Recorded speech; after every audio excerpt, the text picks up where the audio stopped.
ហើយសូមអធិស្ឋានសម្រាប់ការរៀប reply ក្នុង live stream គឺថាតែមានការយឺតយ៉ាវយើងដាក់ delay ដល់15នាទីដូច្នេះហើយយើងអាច reply តន់ទេព្រោះអត់ដល់យើងដាក់លឿនយើង reply ចេះតន់ហ្នឹងកាណាបាទឥឡូវគឺខ្ញុំរៀបជាមួយនឹងកាកាតែ2បាទគឺកំពុងតែនិយាយត្រូវទេគឺ you ask បាទឥឡូវកាកាមានអីចង់និយាយreach.com.kh/gay បាទកាកា .com.kh/gay2 បាទអូខេឥឡូវកាកាមានអីបន្ថែមពីលើហ្នឹងខាង Team iShoe ថ្ងៃហ្នឹងគឺបានប្រកួតនៅលើ Asia Open League ដែរហើយចូលទៅដល់ semi final ហើយគឺប៉ះជាមួយនឹង Raven Heaven បាទគឺត្រូវចាស់ជួបគ្នានៅថ្ងៃស្អែកទៀតគឺម៉ោង4ពីម៉ោង4ទៅម៉ោង7បាទម៉ោងត្រូវចាស់ ទៅចាញ់ទៅនៅមាន lower bracket ទៀតយ៉ាព័ត៌មានថែមចាំយើង update ថែមនៅលើ page ទៀតបាទហើយយើងក៏ប្រហែលជាអត់បាន live ដែរព្រោះខ្ញុំនៅកំពុងការបងប្អូនកាការពលនៅ net ដូច្នេះហើយគឺ GG web play បាទកាការនៅចាំ River Heaven ទេកាចាំបាទយើងដូចជាប៉ះ River Heaven ប្រហែលដងពីរដងហើយណា10 seconds remaining ការ qualifier នៅ K Major នេះគឺបានវិសប៉ះជុំទី1ធ្លាក់អត់បានប៉ះជុំទី2នៅ bracket ខុសគ្នាយើងឆ្ងាយពេកបា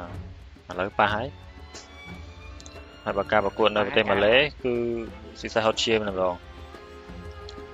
បន្ទុក2ទៅនឹង3បាទ live ដាច់យប់អាហ្នឹងបាទ live ដាច់យប់ cyber ហ្នឹង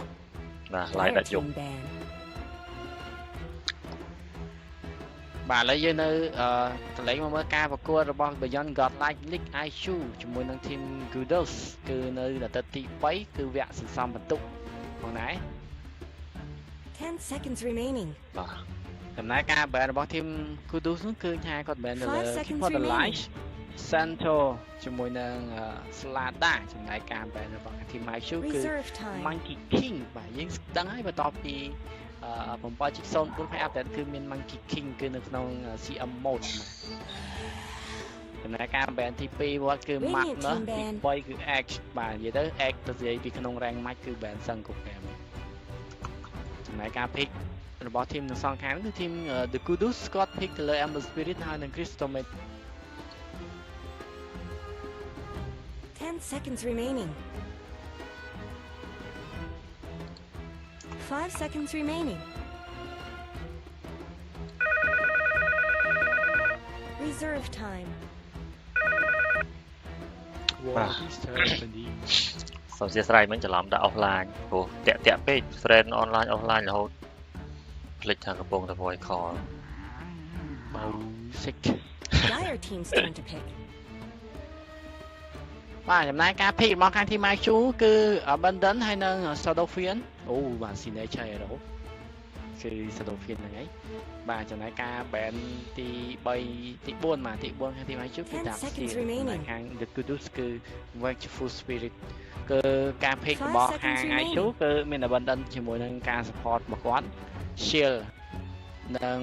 reserve time Miss Call បាទ Miss Call ដូចជាមានការ update ជាមួយនឹង Remake បាទខ្ញុំអត់ចាំដែរដូចជាផ្លេចដែរបាទនៅក្នុងផាញ់ project 0ហ្នឹងចំណែកការពីរបស់ The Kudos ឃើញថា Amber Spirit ជាមួយនឹង CM mode គឺនៅ early game គឺកម្ពុជាមែនតើជាមួយនឹង Ura Mana Regen គឺ Arcane Ura បាទ Mana Regen របស់ CM គឺអាចធ្វើឲ្យ Amber Spirit មានការងាយស្រួលនៅ early game ការ spam ជាមួយនឹង skill របស់គាត់គឺគាត់ខ្លាំងជាមួយ skill មែនតើ Searing Chain ហើយនិង Flame Guard ជាពិសេសគឺ Renan បើគាត់មានបានជាមួយនឹង Well Discord ទៀតគឺគុណជាមួយនឹង Magic Damage គេនោះគឺកាន់តែខ្លាំងមែនតើចំណែកការ pick ទី3របស់ខាង team The Kudos ឃើញថាគាត់ pick Neck Assassin គឺជាប្រភេទ Hero Initiation របស់ Omden ជាមួយនឹងការ spec ជាពិសេសនៅ early game គាត់អាច roam និង nuke ជាមួយនឹង skill where data និង impale ជាពិសេសគឺ mana burn របស់គាត់គឺឈឺមែនតើគឺគិតជាភាគរយគឺ mana burn ហ្នឹងគិតភាគរយរបស់ mana ចំណែកការភិកទី3នោះឃើញខាងធីម IQ ភិកទៅលើ Warlock គឺ Warlock ជាប្រភេទ hero 10 seconds land remaining. support និង mid game គឺជា hero ក្នុង team fight ល្អមែនតើជាមួយនឹង ultimate របស់គាត់បាទគឺ Child Stick Offering គឺជាពិសេសហ្នឹងការ Reserve time. Wordable ហ្នឹងគាត់អាចប្រើជាមួយនឹង Shadow Word គឺ healing ទៅលើ ally ជាពិសេសគឺ Fatal Bound គឺ bound ទៅតទៅបើសិនជាដាក់នៅលើ creep ដោយទាំង hero នោះគឺ deal damage ច្រើនមែនតើជាពិសេសក្នុង team fight ឯ skill របស់គាត់ Radiant team's up turn wall to របស់ pick. គាត់តែហៅថា slow ហ្នឹងគេអ្នកខ្លះហៅ go score មក slow អត់តាត់រត់ចេញមិនរួចទេបាទចំណែកក៏ដូចក៏ភ្លាមក៏បានភិកជាមួយនឹង Juggernaut ងាយស្រួលការ counter ជាមួយនឹង magic skill ជាមួយនឹង Blood Fury ជាពិសេសការ farm 5 seconds remaining. ជាមួយនឹង skill Blood Dance ហៅថា critical បើសិនជាគាត់មានបញ្ហាខ្លាំងគាត់អាចមានជាមួយនឹង healing word បាទព្រោះថាគាត់មានជាមួយ CM mana aura ជាជាគាត់ងាយស្រួលបាទអត់ខ្វះ mana ដើម្បី drop healing word ទេចំណែក Omi Slash របស់គាត់ហ្នឹងគឺយើងដឹងហើយបាទគឺអាចសម្លាប់បាន hero មួយយ៉ាងងាយបាទបើសិនជា solo បើសិនជានៅក្បែរ creep ឬក៏ខាង enemy គាត់មានច្រើនហ្នឹងគឺអាចជាពិបាកបាទប៉ុន្តែគាត់ក៏ជា carry មួយដែល farm បានយ៉ាងលឿនដោយសារតែ hero គាត់មាន damage ច្រើនជាពិសេសគឺមាន critical ទៀត Blood Fury របស់គាត់អាច clear ជាមួយនឹង land creep បានងាយស្រួលជាពិសេសបើសិនជាមាន stack បាទហើយមែនទេបាទ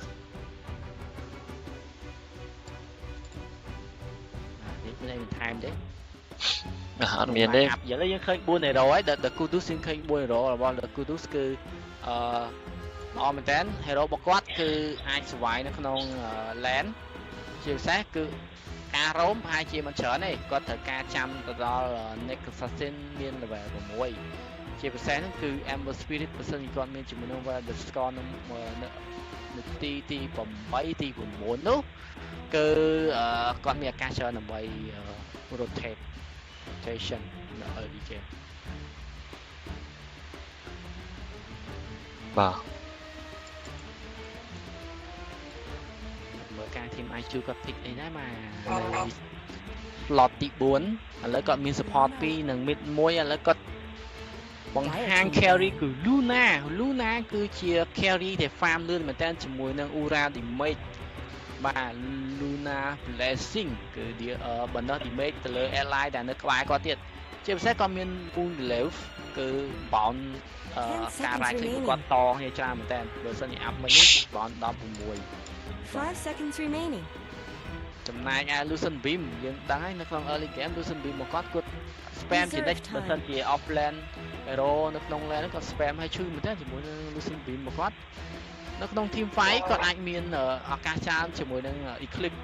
តែការប្រើ Eclipse នេះគឺបានត្រឹមតែ early game និង mid game ទេបើសិនជា late game គាត់មិនសូវប្រើមកគាត់បានជាមួយនឹង item ច្រើនដូចជា Hurricane Pack Mental Style Ice Guardian or Butterfly anything អាហ្នឹងគាត់ខ្លាំងមែនតើព្រោះសារតែគាត់មាន damage បើសិនជាការ pick ខាង team IQ គាត់អាចយក Shadow Demon មួយ combo ជាមួយ Luna ទេបាទយើងចាំមើលការ ban របស់ team The Kudus តើគាត់សម្រេច ban Shadow Demon ឬគាត់ ban Hero Offlane មួយផ្សេងទៀតព្រោះថា Hero Offlane នៅមាន Hero មួយទៀតដែលខ្លាំងដែរមិនទាន់អស់ទេ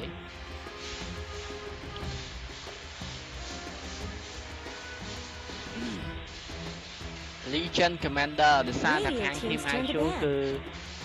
គេច្រើនគាត់ធ្វើការ pick LC បានទៅលើ offlaner ព្រោះថា LC គាត់បើសិនជាគាត់អាចឈរក្នុង lane បានគាត់អាច jungle គឺងាយស្រួលដោយសារថា natural creep គឺនៅក្បែរ lane offlane គឺងាយស្រួលមែនតើជាពិសេសគឺមានជាមួយនឹង bounty rune ធ្វើគាត់មិនអាចឈរក្នុង lane បានតែគាត់មានការ farm បាននេះការ ban ចុងក្រោយរបស់ខ្ញុំ IQ គាត់ត្រូវការ ban ទៅលើ offlane ឬក៏ support ព្រោះថាគាត់អត់ដឹងថា Next Assassin ហ្នឹងគាត់អាចធ្វើ support ទេតែបើសិន Next Assassin គាត់ support ថាជា hard តែអត់ដឹងយ៉ាងណាទេ 5 seconds remaining. អូនៅក្នុង lane របស់ខាង team IQ ក៏អត់មាន hero ណាអាចហារ៉ាខ្លាំងទៅលើ Next Assassin បានដែរបើសិនគាត់យកទៅជា offlaner là bà khai team ai trước với các bạn từ lời hero Lina làm đó 10 seconds remaining.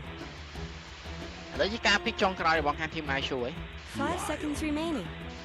ok để sáng có do abandon chi offlaner ចំណាយ cái lion គឺ roam ấy mà rồi con Araslan early game ចឹងគឺគាត់អាចធ្វើការ roam ចំណាយការ pick ចុងក្រោយរបស់គឺ Weaver offlane របស់ Weaver តែម្ដងបាន The Kudus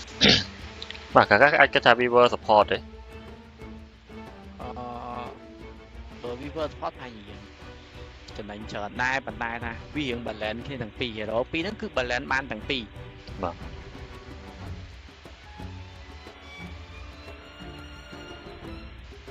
បើសិនជា Next Assassin គាត់offlane គាត់មានឱកាសចេញ roam លឿនតែបើសិនជា Weaver គាត់ offlane គាត់អាច carry game បាននេះគឺម្យ៉ាងម្នាក់ទេតែបើសិនជាឲ្យ Weaver support យើងត្រូវការរយៈពេលយូរគាត់ពឹងទៅលើសំណាងបើសិនជាគាត់ធ្វើការ roam success បានច្រើនគាត់ចេញ item បានលឿនគឺគាត់អាច carry game បានដែរគាត់ក៏ជាប្រភេទ hero carry មួយដែរ 5 seconds remaining.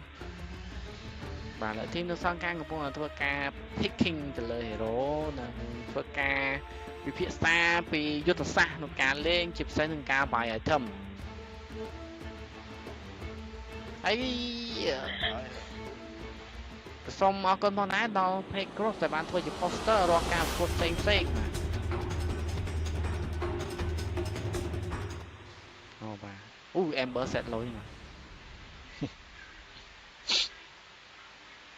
បាទ game pass ទៅសារថានៅក្នុង early game គឺពេលដែល Pick Hero ចេញមកគឺគាំងដូច្នេះ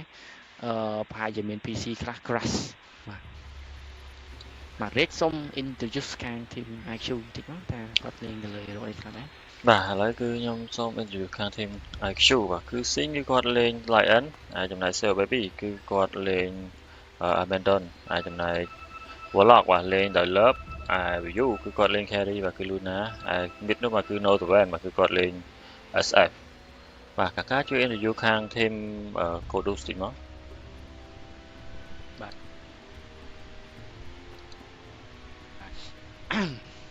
អូខេបាទឥឡូវយើងមកកន្លែងមើល team Kudus ដែលជា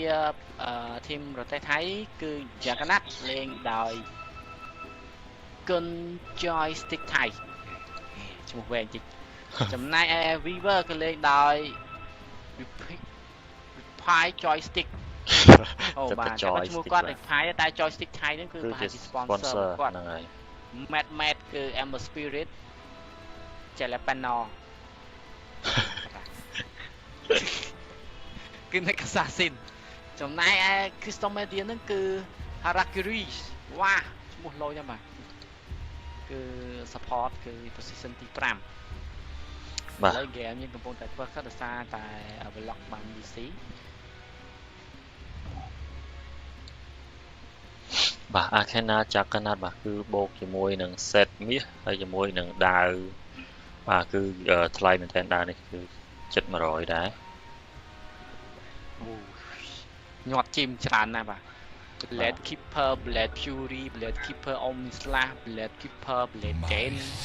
5000 kill 30000 Omnislah ចាំ what the fuck អូចោតតែអាវមានហ្នឹងពាក់មួយអាកណាទេអត់សូវសមទេមានមិនចាំមើលអត់ឃើញតែម្ដងបាទហ្នឹងមើលអត់ឃើញនិយាយទៅបាទឥឡូវមានការ TP ដើម្បីធ្វើការ drop word ប៉ុន្តែខាង Sing គាត់មើលឃើញដូច្នេះគាត់អត់តន់ drop word ទេបើមិនគាត់ដាក់កន្លែងអាចមានការ word បាទ repeat បាទព្រោះគាត់ bite smoke បាទឥឡូវ Love គាត់នៅសល់ smoke គាត់ drop word នៅ mid lane មួយតែម្ដងសម្រាប់ឲ្យ No Seven លេងទៅលើ Sato Fin ចំណែកអ្នកដែលកំពុងតែ carry the game នោះគឺ UL ដើរចូល word ទៅខាងលើគឺខាង team The Kudus គឺចាប់ Jalapeno បាទគាត់ drop word មួយដើម្បីការពារក្នុង lane គាត់មានសូនការ 30 seconds to battle.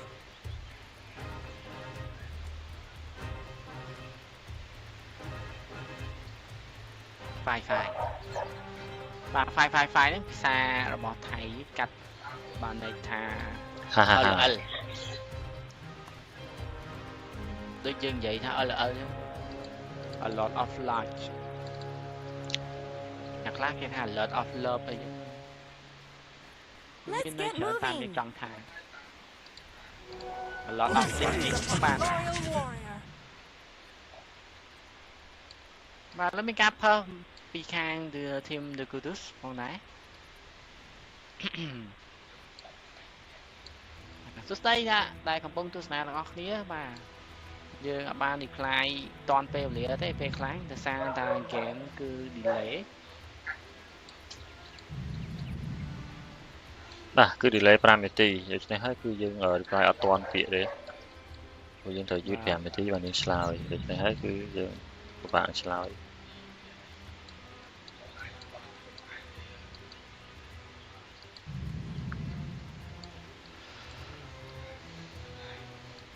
បាទលេង game កំពុងតែផើហើយ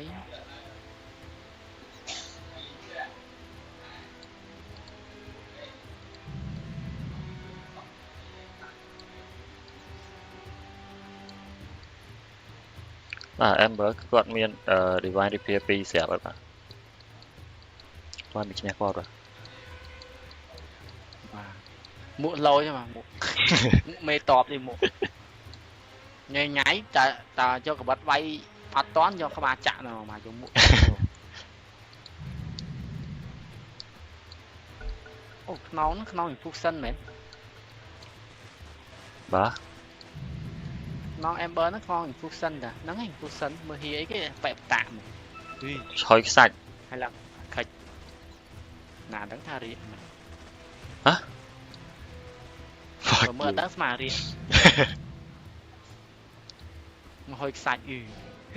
បាទអូខេឥឡូវគឺយើង បា ដឹង ទ ហើយ យើងចូល game យើងវិញ បាទ team គាត់គឺគាត់យក Nick Assassin of Land ជាមួយនឹង Weaver គាត់យកទៅ support អូ Korea អូ love oh my god almost one more right click អូ love បាញ់មិញបាទដូចថាឥឡូវមានការបាត់ map បាំងផ្លែម្កានដើរតាមទៅលើ love បាទ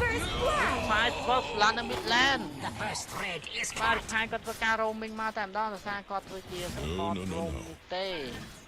អំបញ្ញមិញហ្នឹងគឺ love គាត់រៀង gritty ទៅលើ Korea គាត់ស្ទើរតែសម្រាប់បានទៅ Korea ប៉ុន្តែមិន success គាត់ដើរចូលក្នុង tower មានការ right click ខ្លាំងពេកគាត់ក៏បានស្លាប់បាត់បង់ជីវិតទៅចំណែក Bubi គឺយើងស្គាល់គឺ Save Away B ហ្នឹងហើយគាត់ធ្វើការឈរទៅលើខាងលើគឺ offlaner បាទអូបាទ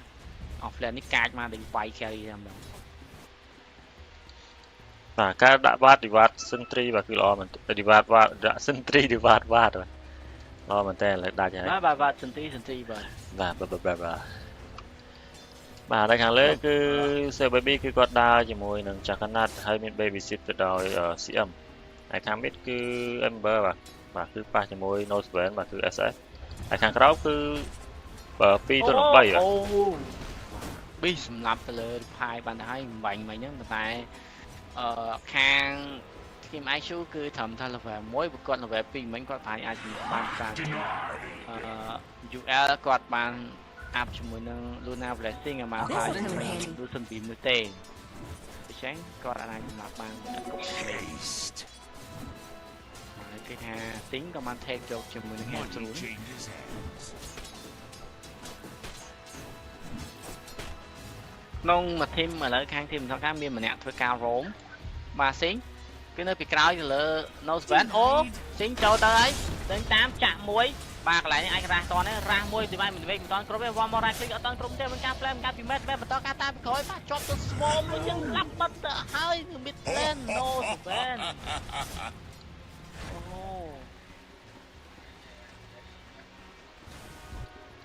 បាញ់មិញបាទក៏យើងគ្រីទីតិច Radiant's bottom tower is under attack.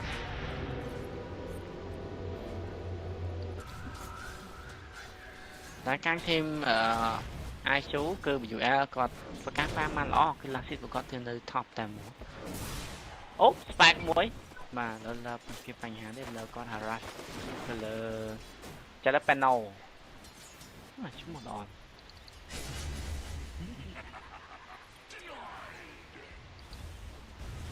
ចំណាយនៅខាងលើឃើញថា Bubi គាត់ធ្វើការ farm បានល្អដូចគ្នាគឺមាន last hit ដល់តែចំណាយទី2គឺទៅ15 last hit ឯណោះដោយសារថា support របស់ខាង team Kudu ធ្វើការរោមនិងម្នាក់ធ្វើការ jungle គឺ Harakiri ឈ្មោះគាត់បាក់ចាំ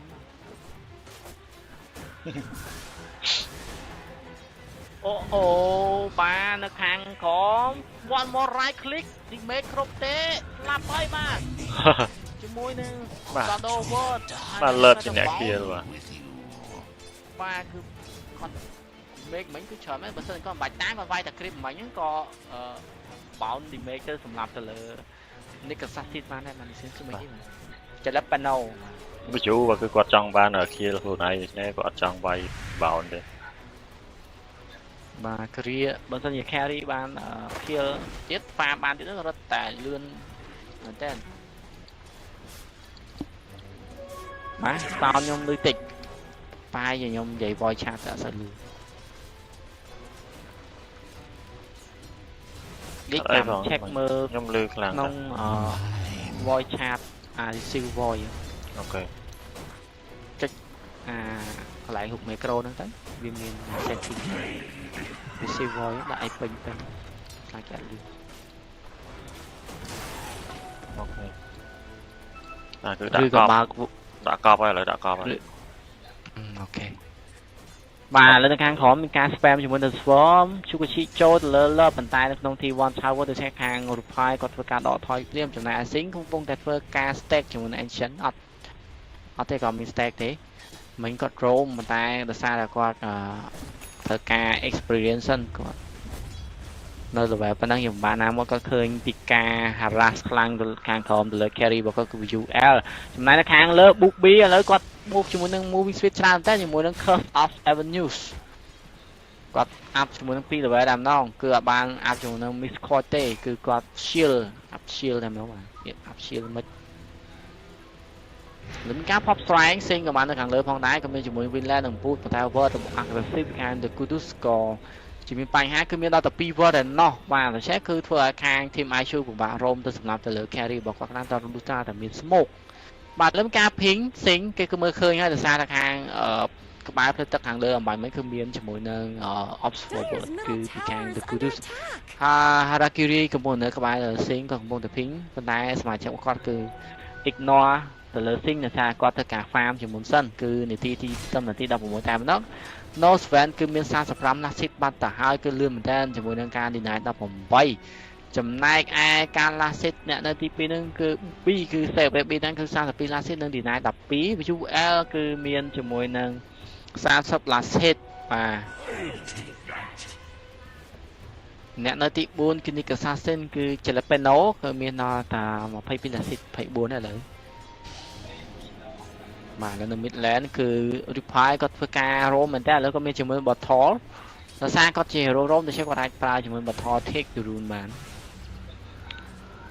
ជាឱកាសពេលដែលខាងក្រមគាត់រៀង safe ដូច្នេះខាង support ទាំងពីររបស់ខាង team ISU កំពុងធ្វើការ roam ដូចគ្នា No Sven អូបាទ slide ជឿអញ្ចឹងអត់ជាប់នោះទេអបាញ់មិនក៏ដាច់បែបល្អមែនតើឥឡូវមានការតដែរវិញបើរិននឹងមួយមក slide មួយទៀតអត់តស្លាប់ទេតែស្លាប់បាត់ទៅហើយគឺទីមេគ្រប់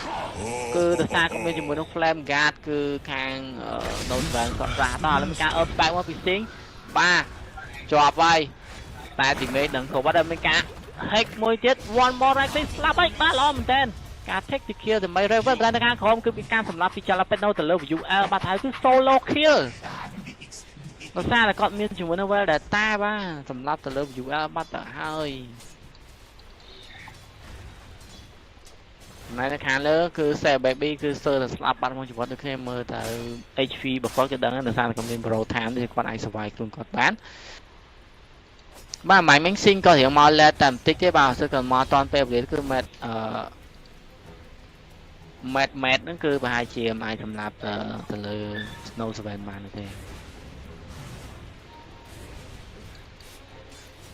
ហើយបញ្ជាក់ផងណានេះជាហ្គេមទី1បាទ Money changes hands. This'll come in handy.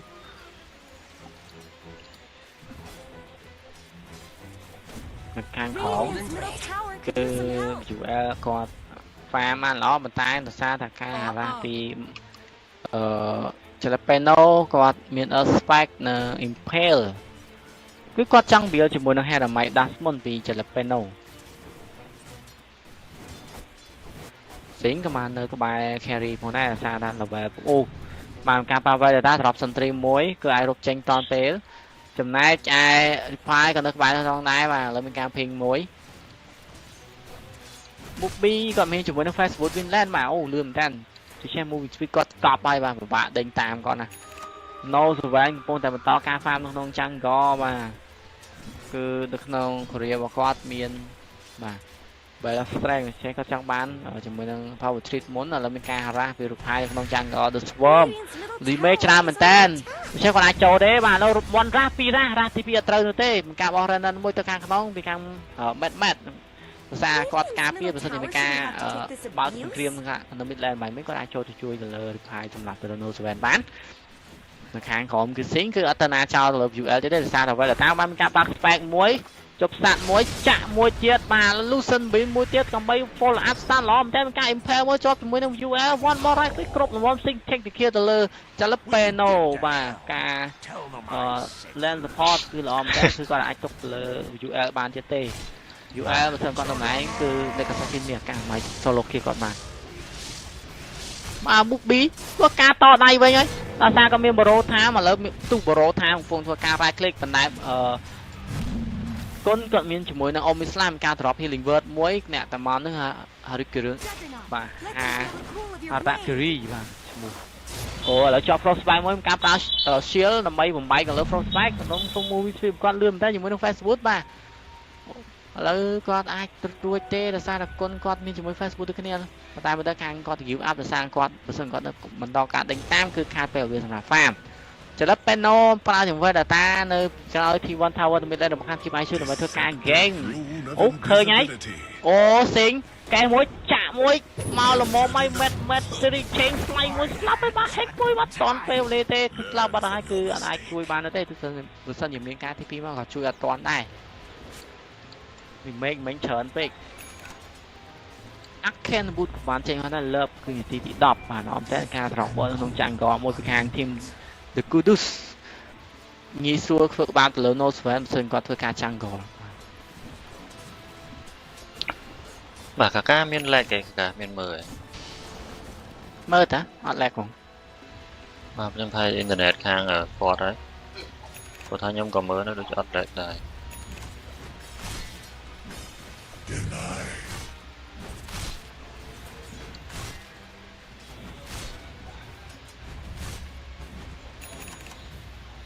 បាទនៅខាងលើការ farm របស់ Say Baby ដូចជាមិនលំបាកទេគឺងាយស្រួលជាងJalapeno នៅខាងក្រោមប៉ុន្តែគាត់នឹង Jalapeno ពេលដែល support ដើរចេញពី UL គឺគាត់មានអាការ take the kill ប៉ុន្តែឥឡូវនៅខាងលើមានបញ្ហាការ harass ពី Harakiri Harakiri គឺគាត់ harass ជាមួយនឹង skill Crystal Nova គាត់ប៉ុន្តែមិនជាបញ្ហាដោយសារតែ Bobby ក៏មានជាមួយនឹង shield អាច remove spell ក្នុងខ្លួនគាត់បានទាំងអស់ឥឡូវការប្រើ shield មួយទៀតដល់មកឥឡូវទិញវាយទៅលើគុណហើយបាទជាមួយនឹង curse of avenue របស់គាត់ហ្នឹងគឺធ្វើឲ្យគុណគាត់ flow ជាមួយនឹង moving speed អូបាទនៅខាងក្រោយចាក់មួយ round មួយស្លាប់អត់ហើយមានការ let fury TP ជាងពីគុណនៅក្នុង T1 Tower តែមកបានដោយសារតែខាងលើគឺមានដល់តែ5 hero ឯណោះយកខាង team IQ ក៏ចង់ take down T1 Tower នៅខាងលើរបស់ team The Kudus ហើយនៅ Midland គឺខាង Mad ក៏កំពុងតែព្យាយាមដើម្បីធ្វើការ deal ជាមួយទៅលើ Tower ដែរតែឥឡូវមានការ TP មកពីខាង No 7ដើម្បី defend Tower នៅខាងក្រោមគឺខាង The Kudus គឺមាន reply ជាមួយនឹង Jalapeno T1 ខាងលើក៏បានបាត់បង់ផងដែរខាង team IQ គឺលឿនមែនតើការ deal damage ដោយសារគាត់មានជាមួយនឹង UL ហើយនឹង No 7មក damage ច្រើនមែនតើBobby លើបន្តការ farm នៅពីមុខ T2 Tower តែម្ដងគឺគ្មានការអូមកហើយបាទ Renan មួយអូស្លាប់បាត់ហើយបាទការបោះ well បាញ់មិញគឺរៀងយឺតពេកប៉ុន្តែនៅតែអាចសម្លាប់ទៅលើ Sing បានពី Mad ឥ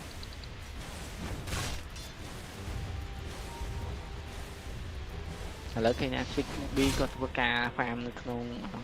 botland វិញ ស្ថានខាងលើអស់ tower ដូចជាក៏ពិបាក farm គឺយើងឆ្ងាយពី tower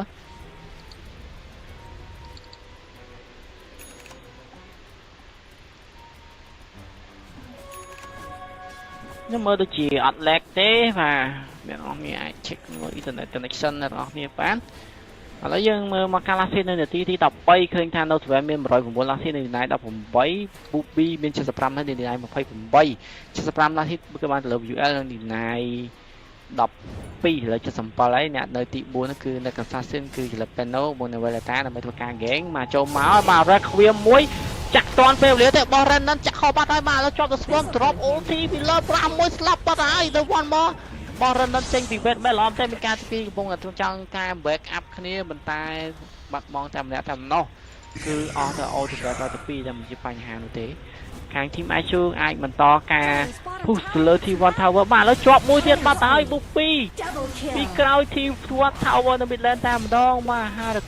Harakiri គាត់ធ្វើអីគេបាទគាត់គួរតែដកថយដល់ថាសមាជិកខអេរ៉ូគាត់រត់ចេញអស់ហើយគាត់ធ្វើដកថយទៅតែចលិតពេលនោះកំពុងតែធ្វើការ farm ខាងប្រូតែបន្ថែមទៀតខាង team The Kudus គឺគ្មានការ defend T1 Tower ទេគេថាតែគាត់ធ្វើការខ item គាត់ដែរបាទចាក់កណាត់គឺគាត់ farm បានតិចមែនតើដោយសារតែការ harass ពីBobby បាទគឺ Sir Baby យើងហ្នឹងបាទជាតែប៉ះ grip វាយបាទគឺដូច្នេះហើយគឺបាទ support គាត់មែនតើធ្វើឲ្យបានហើយ support ខាង team The Kudus ក្រសាគាត់យក reply គឺធ្វើការ roam គឺពឹងទៅលើ Harakiri ដើម្បីធ្វើការ harass ទៅលើ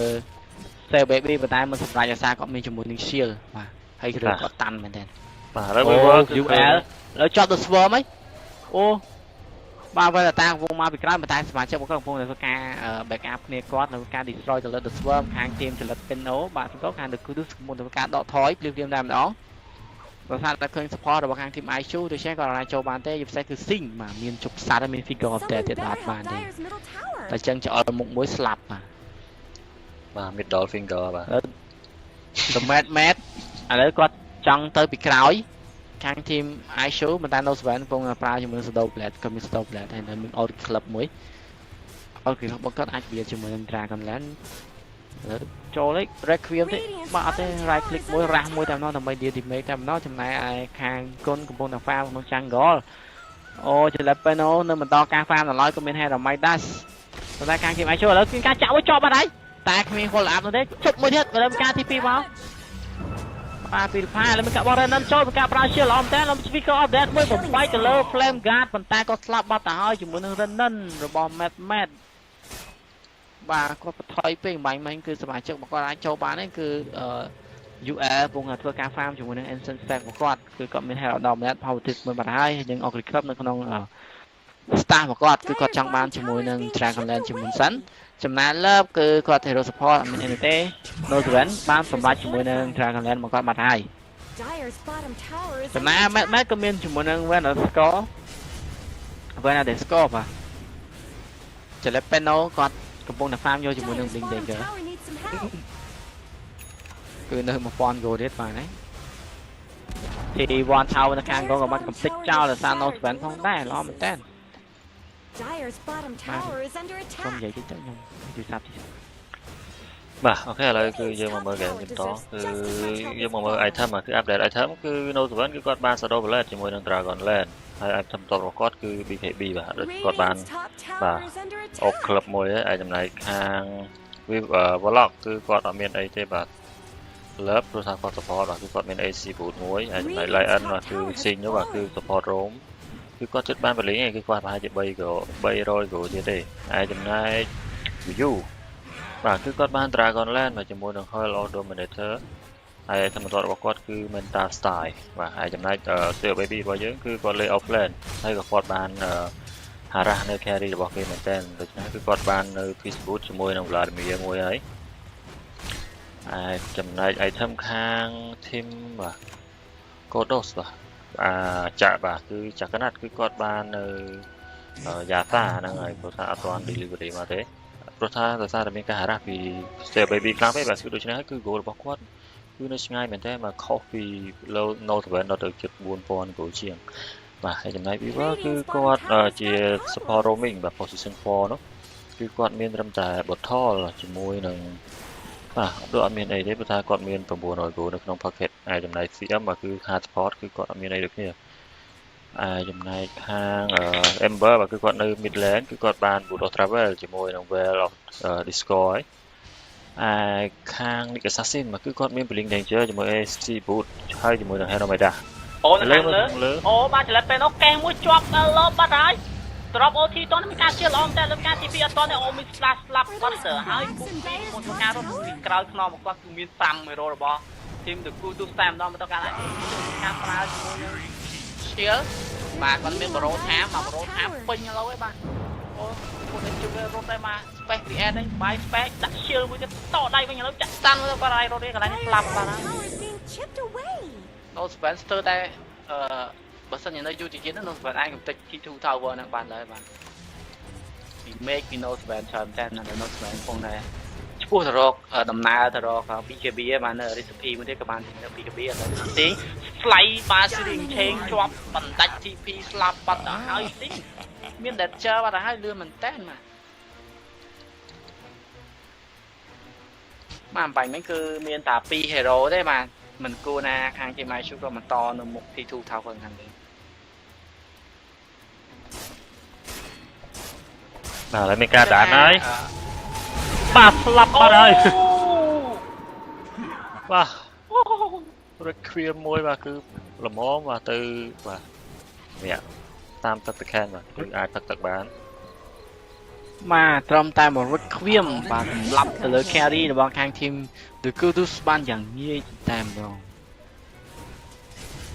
One Requiem to get បាទចំទៅ to get them all បាទទីទៀតបើសិនជាក្នុង team fight គាត់មានជាមួយនឹង BKB ហ្នឹងគឺ Requiem គឺធ្វើបាបទៅលើខាង team The Kudos មែនតើមានការ harass ទៅលើខាង team Maishu ប៉ុន្តែដូចជាអត់ត្រូវទេមានការដើរចេញល្អមែនតើបាទ T2 Tower នៅ mid lane ដូចជាមានការបាត់បង់ហើយមើលទៅដូចជា defend គឺអត់ជាប់នោះទេធ្វើបើតខាង No Sven មានជាមួយនឹង Requiem ក៏ដោយក៏គាត់អាច take down T2 Tower មានការបើកជាមួយនឹង Flame Guard មកស្រៀងឆេងជាប់បាទជាមួយនឹង No Sven ដាច់បាត់ហើយ T2 Tower ណា No Sven ជាអ្នកកំទេច BKB ក៏បានមកដល់ខ្លួនហើយមកកំពុងតែ delivery មិនទាន់ដល់ទេបាទលើខាង team Maishu គឺបន្តយក Roshan អូបាទនៅខាងក្រោម T1 Tower ដាច់អីមើលទៅបាទឈាមទឹកលឹកអូឈាម11បាទមានអ្នក defend ទេមើលទៅគាត់អាច TP ទៅបានទេព្រោះថាដាច់ Roshan ទៅគាត់អាច TP ទៅបានបាទមានការពេញខាង team Kodos គឺដូចជាយឺតដែរបាទគឺមកអត់តាន់ទេអូដាច់បានហើយ Roshan ដាច់នាទី21 20វិនាទី Aegis គឺបានទៅលើ No Sven បាទ 7k Isariel បាទ 7.3k បាទ Top 1 Amor in Cambodia បាទមែនឡើងការ TP ចេញមកហើយ TP គឺបន្តការតាមចំណាយ T1 Tower នៅខាងក្រោមគឺបន្តការទុកចោលគ្នាដោយសារតែ land creep របស់ខាង team Maishu ក៏បន្តការ push lane ដូច្នេះងាយស្រួលគឺមិនមានបញ្ហាកូនការ farm មកគាត់គឺយឺតមែនតែនយើងកលេចមើល Never នោះឃើញខាង No Sven គឺដល់ 12700 គោបានចំណាយហើយ UL គឺ 9900 ជិត 10000 ដូចគ្នាអ្នកនៅទី3គឺមែនគឺមាន 8000 Next Assassin គឺ Jalapeno ក៏មាន 7100 គោកំពុងនៅខាងក្រោម 3 hero ចង់ជាមួយនឹង push T1 Tower មិនដែលខាង TISU មិនបងយូរនេះគឺបន្តការ push ទៅលើ T2 Tower ទៅ top lane ដូចគ្នាដូច្នេះគឺគ្មានការ defend ទេគឺ The Kudos គឺពិបាកមែនតើការចូល team fight ជាមួយនឹង Aegis របស់ខាង team Maishu នោះណាមួយគឺមានជាមួយនឹង Love បាទ House Stick Offering បាទហើយ Spotify ក៏បានអស់ដែរបាទដោយសារតែខាង team Kodos បាទគឺគាត់ប្រើនៅ Tower ទី2នៅកណ្ដាលបាទដូច្នេះងាយស្រួលមែនតើ Easy Red នៅខាងលើអូមក Lucent Win មួយទៅលើ Reply ស្ទើរតែសម្លាប់ហើយអស់ពាក់កណ្ដាលជាមកមានការប្រើ Breakthrough មួយដាច់ TC Tower បាទហើយជាប់ស្រីជេកចាក់ stand មួយជាប់ជាមួយ UL អត់មាន Aegis ទេមានការប្រើ heal មួយល្អមែនតើណាមួយគឺមាន Booby ដាក់ shield មួយទៀតការ counter មួយនេះល្អមែនតើគឺការ team ISU ការប្រើ strategy មួយនេះល្អមែនតើបាទព្រោះថា TC Tower and Cross Shrine LC គឺគាត់អាចមានហ្នឹងហើយ Abandon KTP របស់គាត់ស្មើនឹង Press Attack របស់ LC បាទសម្រាប់ clear នៅពី enemy របស់គាត់បាទ ដូច្នេះគឺឲ្យខាង UL គឺងាយស្រួលការឈរជាមួយនឹង Nosevan គឺ right click ទៅលើ tower តែបើសិនមានការ harass ខ្លាំងពីការប្រើជាមួយនឹង stun root ផ្សេងគឺការ clear ជាមួយនឹង shield របស់គាត់បាន strategy មួយនេះគឺល្អមែនតើបាទអ្នកទាំងអស់គ្នាអាចលួចយកទៅប្រើបានពេលតែលេង rank បាទហើយ ឬក៏ Battle Cup បាទ Battle Cup បាទ I love TSN បាទស្លងអូខេបាទ 7 គឺឥឡូវគឺគាត់ព្យាយាមរស់ទៅរក Radiant បាទព្រោះថាឥឡូវ goal គាត់បាទ 6.6k អូបាទ so rich បាទនិយាយទៅគឺក៏យើងឃើញ line up យើងក៏ដឹងថាខាង team IQ គាត់ឈ្នះដែរគឺ signature hero ដល់ទៅ2គឺមានការ pick ណាមួយដល់ line up មួយនេះគឺ line up ខ្លាំងមែនតើការឈរ right click ទៅលើ tower បាទមិនមានការdefense ចំទេតែក៏មាន heal ក៏មាន shield remove spell ក៏មាន damage បាទណាមួយ damage របស់គាត់គឺប្រភេទ hero rank ទៀតគឺ easy hero initiation ក៏មានគឺ sing Dire's bottom Chúc tower is chặt. fallen. finger of death គឺ look អូចូលហើយ finger of death មួយ one what អត់ទេ finger មួយបាទទុកអត់ជាប់ទេតែតែមានការ TP មកលើបោះ run មកហើយបាទចូលមកឆ្លៃជិះឆេងមួយបោះមួយស្លាប់ហើយមានការ TP មកពី Booby អត់ទាន់ទេបាទស្លាប់បាត់ហើយ solo kill បាទ sing support បាយលើ sport roam ដូចគ្នាបាទបាយមួយស្មើ បាទ Jim ក៏បានមកដែរបាទក្តៅអូន បាទទុកយូរទេដើម្បីឡើងទៅលើ បាទ high Requiem ground គឺត្រូវតែ clear វាសិន បាទខ្ញុំមិនដែរបាទគឺនៅសល់រ៉ាស់ទេបាទខ្ញុំមិនដែរ រត់អត់រួចទេអូ រ៉ាស់ បាទ មើល មាន vision ដោយសារតែ land creep block ចូលអត់រួចនោះទេអូ my god បាទ Requiem មិនមែនបាទគឺអត់ចំចំណុចបាទគឺរៀងស្ទើបន្តិច ប៉ុន្តែមិនជាបញ្ហាទេក៏អាចpush ឡើង high ground បាន Booby បាទរក Booby តាន់មែនទេបាទអូបាទនៅ Seven មាន Eagle Song មួយទៀតបាទហើយកលេចមើល buyback ខាង team Radiant's top tower The has Kudus been គឺ felled. គាត់មាន3 hero គឺ Amber Spirit គឺហើយនឹង Nick Assassin គឺ Radiant's top Jalapeno tower is under attack. Weaver គឺ Defy ឥឡូវចូលលើ No Sven ប៉ុន្តែ No Sven គាត់មានជាមួយនឹង Aegis គាត់អាចឈរវាយបានដូច្នេះគាត់អាច tank ទៅលើឲ្យ ally របស់គាត់បាន Just as much help as bottom. លើបន្តការ right click ភាសាក៏មានជាមួយ Dragon Lance មក rank របស់គាត់ឆ្ងាយមែនតើចាក់ខុសមក kick skill ល្អមែនតើការ heal beloved Radiant's top អូឥ tower ឡូវ TC បាត់ is better. TC Tower ក៏បានបាត់បង់នៅ Midland មានការប្រើជាមួយ Blade មកប៉ុន្តែខាង No Sven គាត់ ignore គាត់អត់ស្គាល់ទេគាត់ right click ទៅលើ Tower តែម្ដងមានការជាប់ជើង No Sven ក៏មាន Aegis ដូច្នេះខាង Team IQ កន្លែងមួយសិនដោយសារ Aegis នេះគឺចិត្ត expire ហើយគាត់នៅចាំជីវិតទី2មកឥឡូវចាក់មួយជាប់ហើយមានការ blink ទៅខាងក្រោយ drop OT មក beloved on dead OT ស្ដាប់ដែរមេងលោកបាទ Eclipse មួយទៀតបាត់បង់សមាជិកមួយរបស់ The Kudus គឺ support បាទ Harakiri បន្តការយក rack ជាមួយនឹង melee rack បាទអាចយក success បានហើយបាទអូ Lucian Beam មួយរផាយស្ដាប់បាត់ហើយតាមលេតអីទៀតបាទអត់មានទេស្ដាប់បាត់ហើយរ៉ាស់មួយជាប់ជប់ស្ដាប់មួយទៀតហើយកុនបន្តយកហើយចលពេណូអូផាប់ដាំមួយល្អមែនទេ one more right click បាទមិនបាច់ដែរទេបើថា Jim នៅ Sing បាទ Dire's top barracks are getting banged up. មិញដោយសារតែ Sing អត់តាន់បាទតាន់ one ហើយបាទចុចសិនហើយបាទមានចុចសិនហើយ តវល់ដែរបាទ Barracks have fallen. អូ Sing ចូលជប់ទេចាក់ទេអូបាទអត់ទេ save សិនបាទឥឡូវធ្វើការដកថយសិន Dire's bottom tower តែ is under ខាង attack. ទីម អូបាទមកល្មមមកអត់ល្អមែនតើកំពុងតែ MV បាទខ្លាំងចូលគូមួយ Dire's ស្លាប់បាត់ហើយ bottom tower is fallen. បាទឥឡូវ GG បាទក៏ត្រូវបាន call ដែរពីខាង team Fortified Kudus structure. គឺនៅនាទីទី27អាលឿនមែនតើ Radiant victory. យើងនឹងបន្តចូលហ្គេមទី2ទៀតផងដែរគឺយើងនិយាយវាឡើងកាប់22 27ទេគឺ14តាម11តាមនោះតែយើងបានមើលទៅ total level គឺឃើញថាខាង Team IQ លេខដល់ 20000 goal experience គឺ 15000 experience ច្រើនមែនតើ